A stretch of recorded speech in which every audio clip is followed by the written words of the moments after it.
Retour sur le plateau de Canal Matin, alors qu'il est 7 heures, nous allons maintenant jeter notre dévolu sur l'actualité, toute l'actualité vue par la presse papier camerounaise, direction Yaoundé. Question d'y retrouver Ghislain Pierre Essonneau pour la revue de presse. Ghislain Pierre Essonneau, vous êtes là? Bonjour.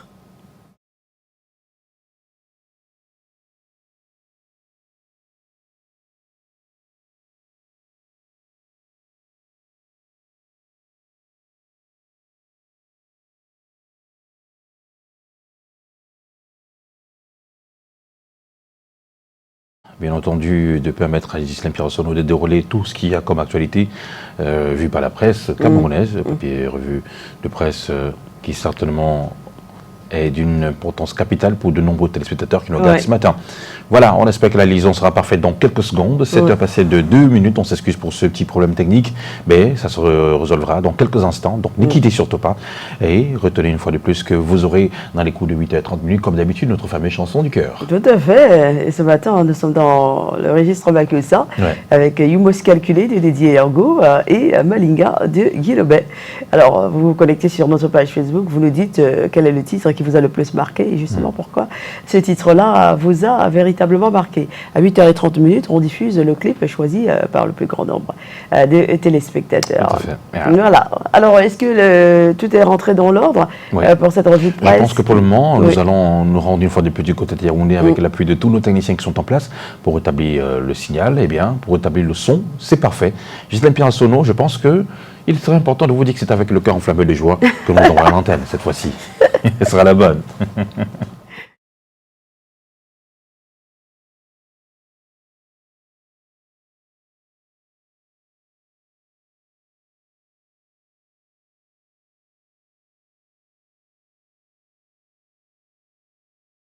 Voilà, jusqu'ici, on n'a toujours pas un léger problème de son. Oh là là, c'est compliqué. Espérons que tu vas rentrer dans l'ordre assez rapidement. Juste le temps de vous rappeler que dans le cadre de cette production, nous nous intéresserons aujourd'hui aux atteintes à l'honneur. On n'y pense pas forcément quand on s'assoit derrière l'anonymat de son clavier pour dire n'importe quoi sur les réseaux sociaux. Ils sont très forts maintenant. Atteinte à l'honneur des gens au quotidien et on ne sait pas qu'on peut être puni pour ça. On verra tout ça tout à l'heure avec Maître Clémence Mafetgo qui est avocate au barreau du Cameroun. Nous allons voyager aussi ce matin. Grâce à Mireille Fleur Ndefofoso, nous nous rendrons à Lolodof. On va découvrir cette très très belle localité. C'est bon coin. Qui a été construite ce village-là. Être en parfaite harmonie avec la nature. Voilà. En parfaite harmonie avec ces personnes d'une générosité sans pareil, qui gardent toujours leur culture. Bien sûr. Parce qu'à un moment donné, on a l'habitude de penser que pour aller en vacances, il faut sortir du pays, mais au Cameroun, vous avez tellement de sites, vous avez tellement de lieux où vous pouvez aller vous recueillir paisiblement et découvrir de belles choses. Si vous n'avez pas encore eu le temps de découvrir tout ce qui est dans votre pays, la nature, la merveille que nous offre le Seigneur à travers les différents éléments qu'il a mis sur cette terre, pourquoi sortir d'ici pour aller très loin? Bon, des fois, ça peut arriver, mais le Cameroun... C'est une très belle destination touristique. Après, il faut évidemment aimer son propre pays pour le faire. Les autres vont dire, c'est mon pays, j'ai tout le temps pour visiter mon pays.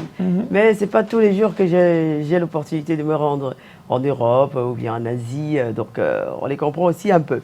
On parlera aussi de conflits ce matin, de conflits entre les deux femmes les plus importantes de la vie d'un homme. Il y a sa mère et il y a sa femme. Et c'est souvent la guerre entre les deux. Pourquoi? Eh bien, on en parlera. Comment l'homme doit se sentir au milieu de ces deux femmes qui l'aiment forcément, c'est difficile, très très difficile, mais on va y arriver. Notre session commerciale est plutôt alléchante ce matin, il y aura de belles opportunités d'affaires, donc vous avez tout à fait intérêt, téléspectateurs chéris, à rester en notre compagnie. Nous allons donc une fois de plus tenter la connexion avec Yaoundé, question d'y retrouver Ghislain Pierre Essonneau. Michael Tipkio, vous pouvez vous installer sur le plateau, monsieur, passez devant la caméra, c'est pas bien grave, il est là Ghislain? Ghislain, c'est à vous. Ghislain, il était l'antenne, Ghislain. La une principale du quotidien à Capitaux Public, Cameroun Tribune, édition de ce matin. Et 4 jours après, justement, la rencontre des chefs d'État de la sous-région Afrique centrale, la CEMAC, le quotidien camerounais à Capitaux Public, qui revient donc sur les résolutions, les principales, qui ont donc été retenues au terme de ces travaux, qui ont vu les chefs d'État se séparer vendredi dernier, ici même à Yaoundé, avec des sujets dignes d'intérêt qui ont justement été évoqués et des introductions aux conclusions émises sur des sujets aussi variés que l'intégration sous-régionale, le franc CFA et autres démarches en termes de fusion entre la CEEAC et la CEMAC. C'était donc là l'un des sujets d'ailleurs qui a marqué cette conférence des chefs d'État de la CEMAC qui s'est donc tenue vendredi dernier à Yaoundé. Aussi, Cameroun Tribune édition de ce mardi revient-il là-dessus, question de partager avec bien entendu l'ensemble de ces consommateurs quelles ont été les résolutions fortes prises à l'occasion de ce grand rendez-vous tenu donc à Yaoundé, la capitale camerounaise. Mais la déception c'est surtout chez le voisin. L'information fraîche également en kiosque ce jour qui en est encore à se demander si la solution c'est pour demain. S'agissant justement du passeport CEMAC, c'est une initiative qui court depuis 2016, mais elle n'a jamais pris corps en termes d'exécution sur le marché. En fait, le journal s'inquiète de ce que le visa soit encore exigible aux ressortissants de la sous-région dans certains pays, à l'image de la Guinée équatoriale de Théodore Obiangema Mbazoro. Et voilà qui rend encore compliqué la sempiternelle question de la libre circulation des personnes et des biens pour ce qui est de la sous-région, la communauté économique et monétaire des États de l'Afrique centrale. Un mot d'économie, encore cette fois-là avec le quotidien L'économie, bien entendu en kiosque ce mardi, qui annonce tout à fait fraîchement un financement de la Banque islamique de développement, cela en faveur de l'eau potable pour la République du Cameroun. 60 villages ont été recensés, ce sont eux qui sont concernés par la mesure sur le territoire national, à savoir le financement de ces projets un peu plus important pour que les Camerounais aient l'eau potable à disposition. Et c'est une bonne nouvelle qui est d'ailleurs en partage dans le quotidien L'économie, édition de ce mardi. Et au Cameroun, les questions économiques sont gérées à la fois par le ministère en charge de l'économie, de la planification et de l'aménagement du territoire, le ministère en charge des finances, mais aussi les services du Premier ministre, notamment le secrétaire général de cette unité, de cette institution républicaine. Et pour parler justement de la primature, l'immeuble étoile où siège Joseph John Ngouté, réalité de Plongware Kindi, également en kiosque ce mardi, fait justement une espèce de fleur.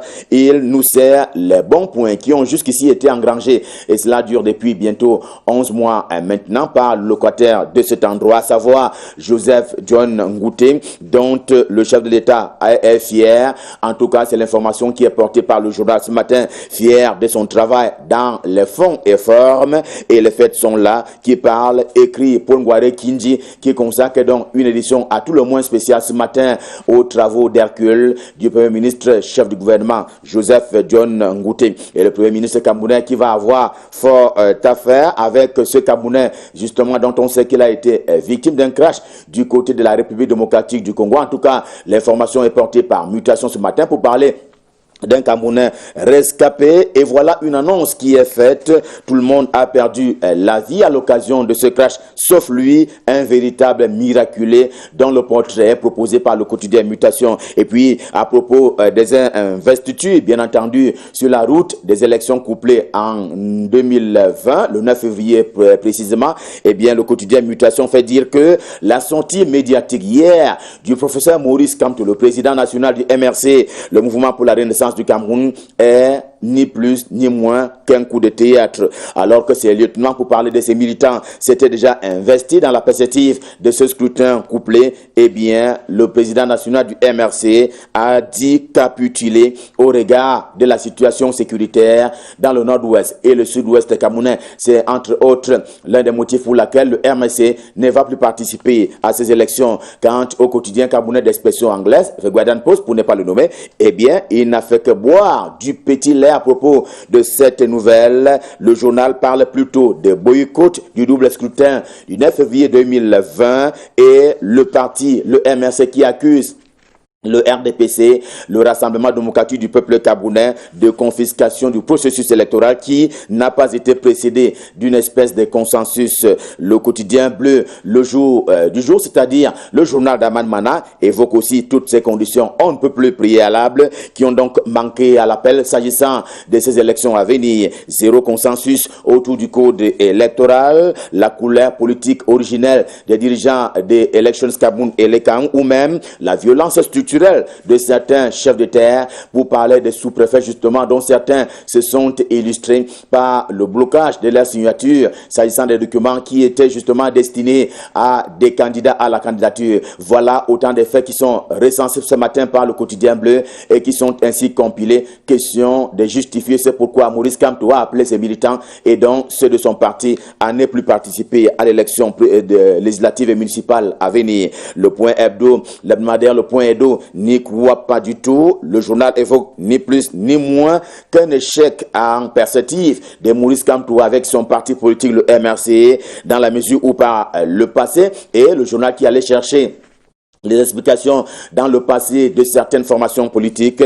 On a donc vu des partis politiques dans leur démarche identique, c'est-à-dire le boycott des élections, et qui l'ont regretté plus tard, à l'instar du Social Democratic Front, le SDF. Nous étions alors dans les années 1992. Le Point Hebdo, également en kiosque ce matin, porte une information à tout le moins grave. Il semble dénoncer un plan ourdi, mais en sourdine, contre le Cameroun pour aller dans le sens d'une tentative de déstabilisation des institutions de la République. Les produits du journal parlaient de ce que certaines ONG ont été mises à contribution, pas plus que certains leaders de l'opposition, pour parler de l'opposition politique. Et on voit bien le trait d'union à établir entre les élections à venir, la déstabilisation et la sortie hier du professeur Maurice Kamto. Si l'on s'en tient aux explications qui sont proposées ce matin par le Point Hebdo, Afrique Performance est en kiosque. Lui aussi, il ajoute à ces faits du Point Hebdo le comportement de certains dirigeants à la base du Rassemblement démocratique du peuple camerounais RDPC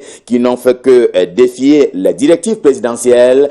L'on sait que le président Paul Biya avait commis une circulaire qui a plus tard été expliquée par Jean Goueté, le secrétaire général du comité central du RDPC, pour ce qui est de la validation des candidatures, cas pratique, les jérémiades de certains mauvais perdants qui s'emploient plutôt à l'insulte et même au dénigrement des vainqueurs qui les ont ainsi battus à plate couture sur le terrain de l'élection locale au sein de la formation le RDPC. C'est d'ailleurs le cas d'Union Infomo Nord-Est, indique le journal. L'éditorial qui fait suite à la une de Tribune d'Afrique, le journal de Faustin Djikam, lui aussi en kiosque ce jour, sur ce cas, mais un cas contraire qui est donc évoqué, à savoir que les responsables locaux du RDPC à Menganga, nous sommes dans la région de la Damawa, château du Cameroun, on l'appelle ainsi affectueusement, eh bien veulent simplement imposé contre vents et marées. Théophile Barreau, apprend-on du journal ce matin, car manifestement il y a eu compétition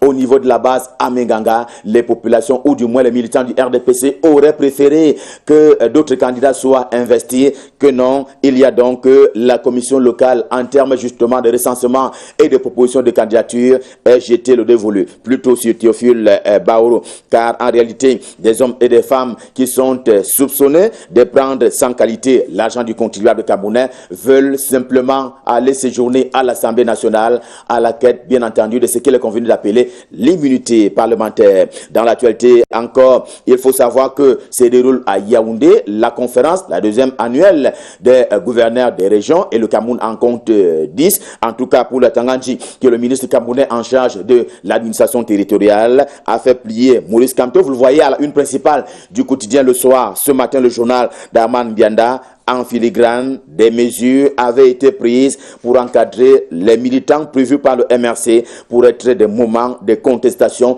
Ce sont là les explications du journal Le Soir ce matin. Le quotidien L'Épervier, le journal de l'Eprocovis Studio, tout aussi disponible ce matin. Il est d'ailleurs plus formel sur ce coup-là. Paul Atangandji fait plier Maurice Kamto, le ministre en charge de l'administration territoriale, avait conjugué beaucoup de renseignements dont il s'est servi pour annoncer qu'il veillerait à ce que les meetings soient ce qu'ils ont été en termes de déclarations, d'où donc des dispositions qui ont été prises. Encore que pour le journal, s'agissant du terrain, eh bien, le terrain électoral, la bataille n'allait plus être à la portée du seul MRC. Ce sont là les informations que porte le quotidien L'Épervier. Quant au journal La Veuve, lui aussi en kiosque ce mardi, il n'en fait pas l'économie. Si Maurice Kamto jette l'éponge, c'est parce qu'il y a des mises en garde de Paul Atanganji, le ministre de l'administration territoriale, mise en garde formulée d'ailleurs lors de l'ouverture de la 2e conférence annuelle de gouverneurs des régions qui court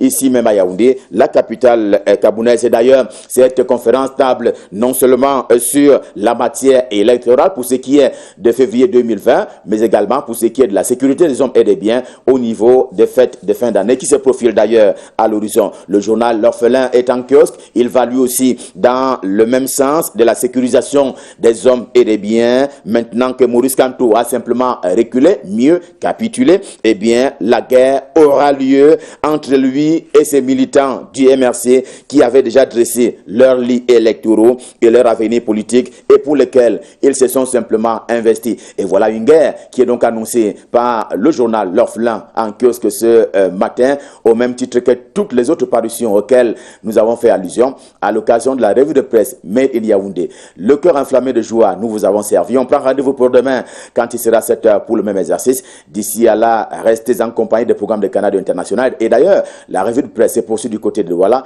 Douala où nous retrouvons Michael Tiptio pour la suite et la fin de cet exercice.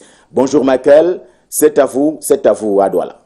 Bonjour Ghislain Pierre, et la suite à Douala avec le quotidien Le Messager qui nous parle des élections législatives et municipales de 2020 avec cette sortie du président du mouvement pour la renaissance du Cameroun hier, Maurice Kamto, qui appelle les Camerounais à boycotter les élections législatives et municipales de 2020. Le leader du mouvement pour la renaissance du Cameroun était face à la presse hier à Yaoundé pour annoncer ce boycott des consultations locales qui auront lieu dans notre pays. Maurice Kamto et les siens contre toute entente écrit Le Messager en prière contre-pied, tout le monde en annonçant qu'ils ne prendront pas part à cette élection couplée. C'était donc une grosse surprise pour l'ensemble des Camerounais hier, écrit Le Messager. Le parti de la Renaissance bat le rappel des siens de taire leurs ambitions personnelles, de les placer en dessous des directives du parti. La décision de boycott participe de l'intérêt général, a lancé le professeur Maurice Kamto hier à Yaoundé, et le journal qui rappelle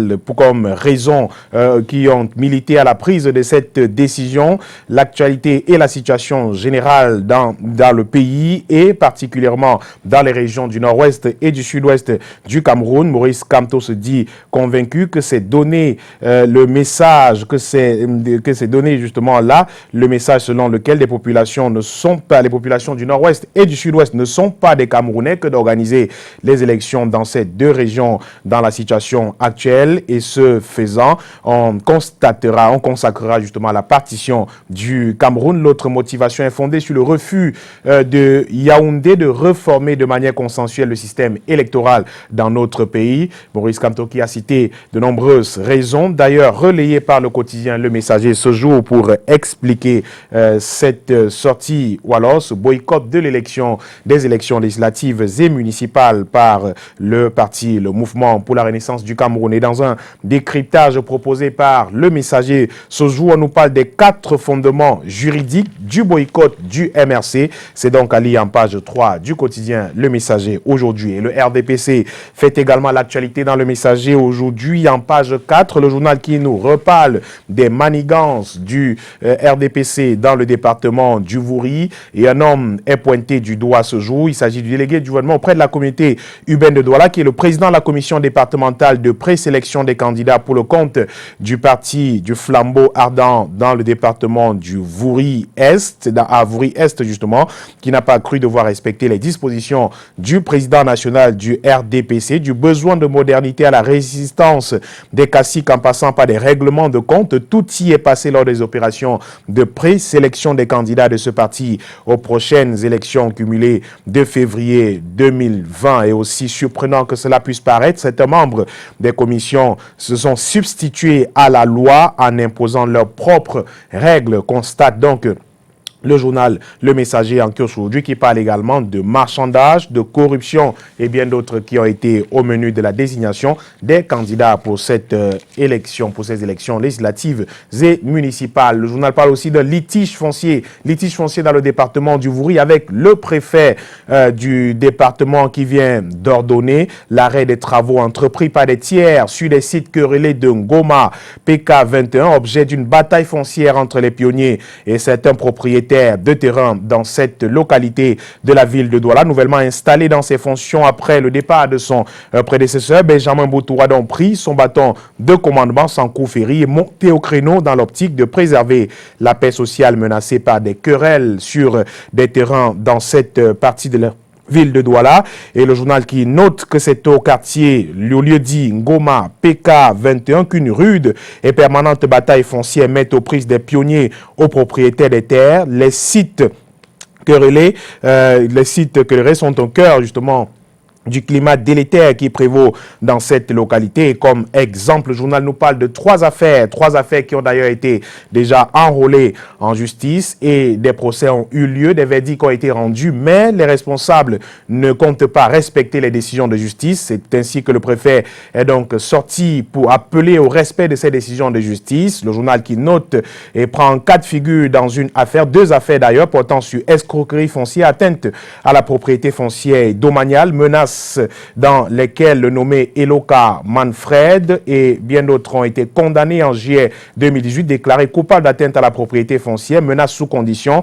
Il avait écopé d'un emprisonnement de 2 mois avec sursis pendant 3 ans avant d'être condamné à déguerpir à ses frais du titre foncier appartenant à une famille nommée Doumbé Samuel. Et face à la boulimie foncière dont fait montre certains prédateurs au détriment des légitimes propriétaires, le préfet du Vouri ne pouvait donc prendre qu'une mesure conservatoire en sifflant, on l'espère, la fin d'une récréation qui n'avait que trop duré, conclut le quotidien Le Messager, qui donne également la parole ce jour, et on parle d'économie, à Pierre Alaka, le professeur Pierre Alaka, qui nous parle de la souveraineté économique. Les fiscalistes experts en chef du cabinet P2A, enseignants chevronnés, professeurs des universités et grandes écoles, ils dissèquent pour les lecteurs du quotidien Le Messager ce jour le vocable de souveraineté économique et monétaire qui pose parfois problème, c'est-à-dire donc en page 6 du quotidien Le Messager aujourd'hui. Des questions d'économie encore à la une de la lettre de l'Ordre national des conseils fiscaux du Cameroun également paru ce jour, qui nous parle du sommet de la communauté économique et monétaire de l'Afrique centrale. Les chefs d'État qui ont donc planché sur les dossiers brûlants de la sous-région. La question du franc CFA a été évoquée. La SEMA qui, comme à l'accoutumée de chaque fin d'année budgétaire, se réunit pour faire le bilan de ses actions et activités économiques et financières en Afrique centrale. Les chefs d'État ils ont essentiellement planché sur les sujets liés à l'intégration, la sécurité, la contrebande et la contrefaçon, les infrastructures routières et portuaires.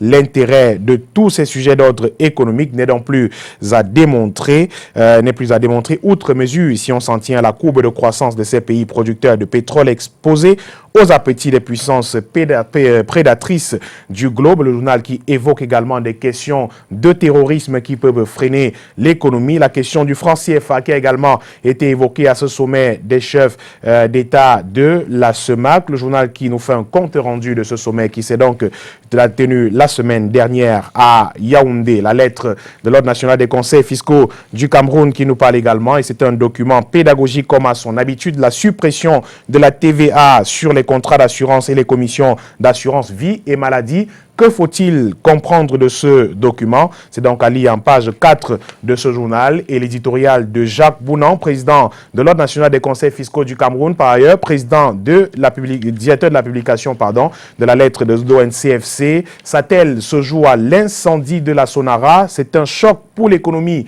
camerounaise. Autant le dit, écrit-il avec des mots plus indiqués que précis, l'économie nationale a pris un sérieux coup dur et pernicieux au cours de sa croissance en cette année budgétaire finissante. Comme ont pu le remarquer certains experts, l'incendie de la Société nationale de raffinage à Limbé constitue donc une vraie épine dans le pied de l'économie camerounaise dans la constitution du budget de 2019, écrit Jacques Bounan dans la lettre de l'Ordre national des conseils fiscaux du Cameroun. Cameroun en kiosque aujourd'hui. Et Libération Plus pour la suite de cette revue de presse qui nous parle aussi d'économie avec le franc CFA qui pourrait bientôt être enterré.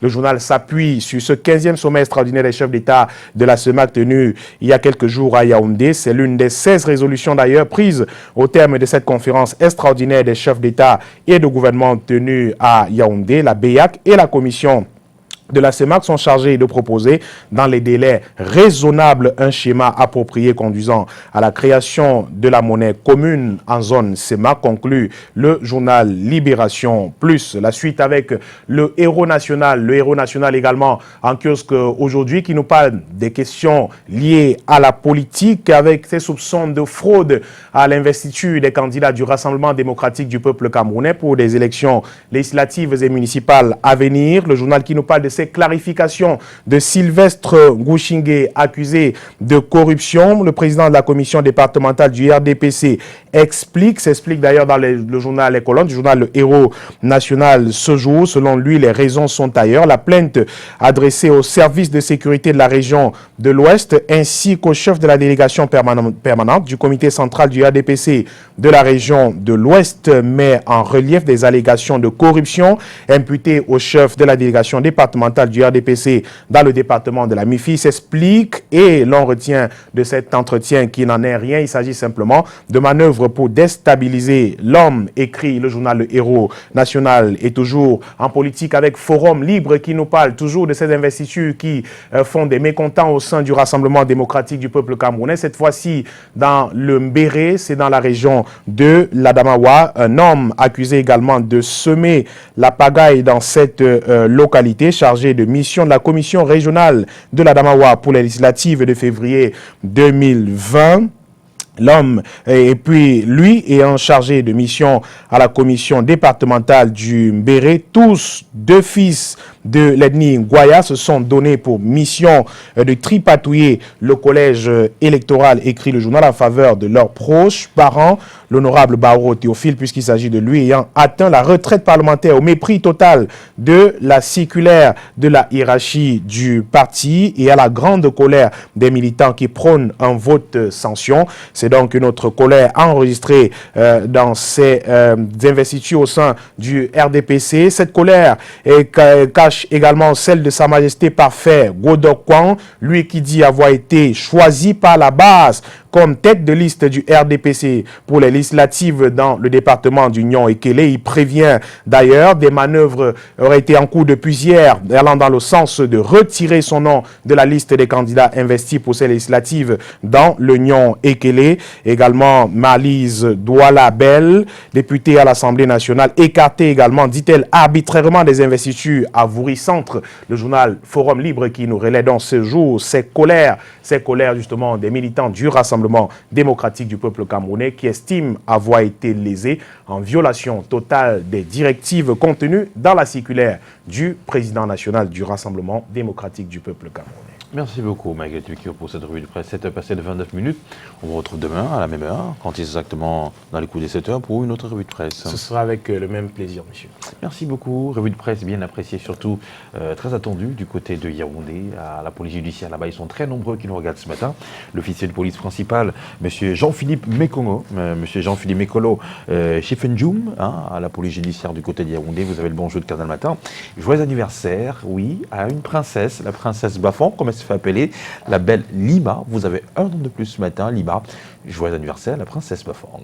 Joyeux anniversaire également à France Bitanga. Vous la connaissez, la France Bitanga. Oui. Joyeux anniversaire, France Bitanga. Joyeux anniversaire également à Madame Simon Nenkam Gaël. Vous êtes sous le ciel de Douala. Merci de regarder Canal Matin au quotidien.